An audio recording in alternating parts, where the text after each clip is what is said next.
guys, and welcome to the Fish Room. I'm Rachel O'Leary and it's time for a Tuesday tip. If you guys remember correctly, I planted this little 2.5 gallon fluval speck quite a while ago, and I've really pretty much neglected it, unfortunately. It's easy for me to overlook on my shipping station here, and it hasn't gotten a whole lot of love. So I thought today I would add a couple plants, tweak a couple plants, and show you guys a tip that I think is really useful for planting these small foreground plants.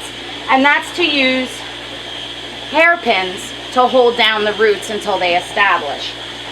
So let's take a closer look and I'll show you how it works. So as you can see, this thing's looking pretty rough. I haven't been very consistent with it. The livestock, the tangerine tigers, are doing amazing, but the plants look a little worse for the wear. So I'm going to go in, manually remove some algae, clean up a few things, and then show you how to use the hairpins to hold down the plants. Now I've gathered together a few of my tools. Got a pair of curved tongs and a little pair of scissors.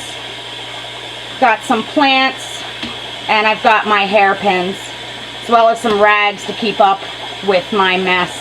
Now luckily the glass isn't too dirty on this. The algae is mainly around the base of the rocks. So all I'm going to do is take my tongs and just manually remove some of that. Now with hair algae like I have in here, you can often grab it and just spin your tongs to pull it out. The biggest issue I'm having with this tank is that I don't remember to turn on and off the lights. It's a really poor excuse, but I should have bought a timer for it. They're not that expensive, and it makes a world of difference, especially in these little tanks, to make sure you keep your photo period appropriate. And being on for multiple days in a row was certainly not an appropriate photo period. This is totally my fault.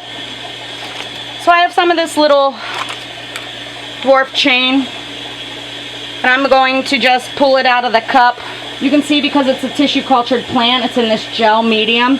So I have a little container of water that I'm just going to rinse all that medium out of, and then I will separate the plants into plantlets. Now different companies use different styles of media. This one is a thicker gel. This is an Aqua Nova Linea in Vitro plant. I really like them. Tropica uses more of a liquid, which for some plants is easier to remove. It really depends. They're all very good. But you can see the gel coming off into the water. You just want to make sure you get all of that off before you plant. Now a lot of people are often surprised at the cost of these plants. You know, it's anywhere from $8 to $12 for a cup. But once you rinse off that media and you see how much is here, it's really pretty impressive. Now I'm pretty lucky that I have my friend Jen Williams, who you guys might remember from Aquatic Experience last year, the big fish deal. She does some really incredible aquascapes. She's taught me a lot over the years on how to work with plants. You know, I'm not really what I consider an experienced aquascaper. But her best advice, as I've mentioned to you guys before, is to just keep trying, find what you love, and do it. So I've separated these plants into a bunch of different plants. And you can see there's quite a bit there. Now a few are a little bit yellow from being in my bag all weekend. So those I may not use, or I'll just have to clean up a bit.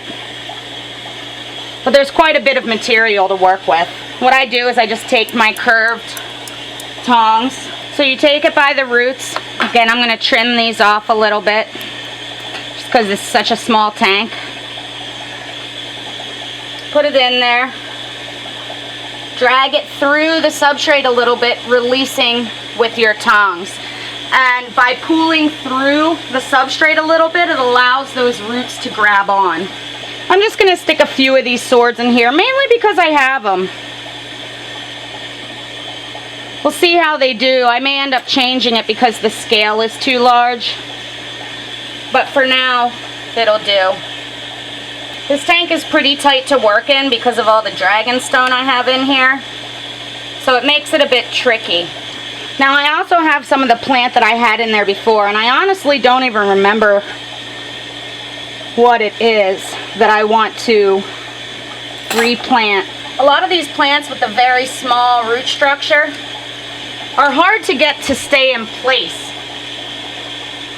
when you first plant them, and that's where the hairpins come in. These are just normal U-shaped hairpins, and what you do for a tank this small is bend them like this. You can even take wire cutters and trim them down. You could also use something like a paper clip, and what we're going to do is put it in and slide it around the roots and lateral to the substrate.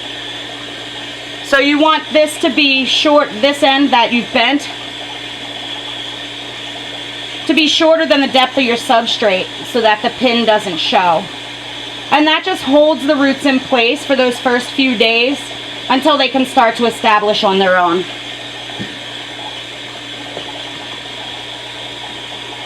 This is extremely useful for tanks that have these really loose